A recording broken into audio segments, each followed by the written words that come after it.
Et on commence sans plus attendre avec un premier appel. Oh, salut ma couille, c'est GG. Oh, félicitations pour leur humour à mes vieux potes de tournage, Campan et l'Ermite. Hein. Oh ben oui, jouer une pièce d'Isabelle Le Nouvel au théâtre des Nouveautés, oh, fallait oser quand même. C'est un peu comme jouer une pièce de Proust au théâtre de la Madeleine. Oh, et moi ce que je voudrais surtout, c'est les rassurer sur leur maladie. Leur maladie. Ben oui, le syndrome de l'Écossais, c'est pas grave, je l'ai eu. Hein, et je m'en suis sorti, tu sais comment? Non. En me mettant direct au Wiscos irlandais. Ah, le seul truc qui m'inquiète vraiment, c'est de choper un jour le syndrome du Rouskov. T'imagines la tronche de mon pote Poutine si je devais passer à la vodka ukrainienne? Oh, ça le tuerait le pauvre. Hein. Et moi, vous me connaissez, hein, je préfère encore me picher la calebasse que de faire de la peine aux gens, voilà. Me picher la calebasse. On va voir si Bernard Laporte peut faire mieux. Bon, les garçons, on va pas se mentir. Votre pièce, elle a du punch, de l'élan. Vous êtes une équipe resserrée, solidaire, chacun apporte son expérience et ça joue pas perso. Mais putain, il y a quand même une sacrée couille dans le potage, non? Ah bon, et qu'est-ce qui coince? Ben le titre, c'est une bonne blague. Le syndrome de l'Écossais, à quelques jours du début du tournoi Destination. Ça risque de traumatiser encore un peu plus nos rugbyman. On a déjà une équipe qui a du mal à se relever. N'allez pas en plus nous la foutre à terre, putain. Alors, si vous pouviez appeler ça la défaite de l'Écossais, ce serait bien. Comme de toute façon, on y pipe que dalle à ce titre.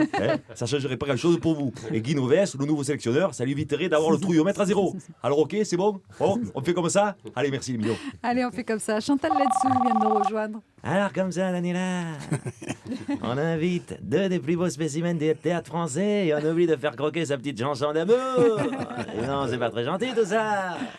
D'autant que l'Écosse, crois-moi, ça me connaît. J'en ai dompté des monstres du Loch Ness sous ma couette. Et pour ce qui est de taquiner du kilt, je t'en parle même pas. Ah si, bah justement, parlez-nous-en. Écoute-la, la coquille. Elle réclame, hein.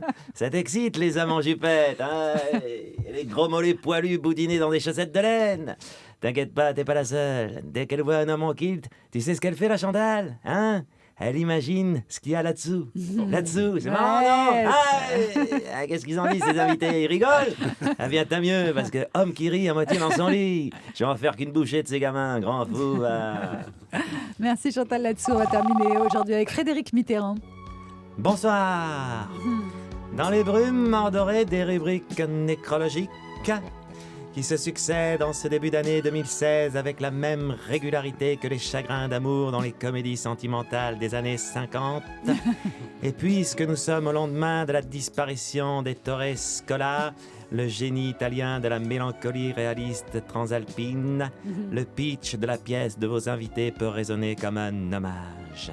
Deux couples, Gascoin, deux couples qui se sont dit « Nous nous sommes tant aimés » se retrouvent lors d'une soirée pour clore une journée particulière dans un double face-à-face où chacun risque bien de se révéler affreux, sale et méchant. Bonsoir.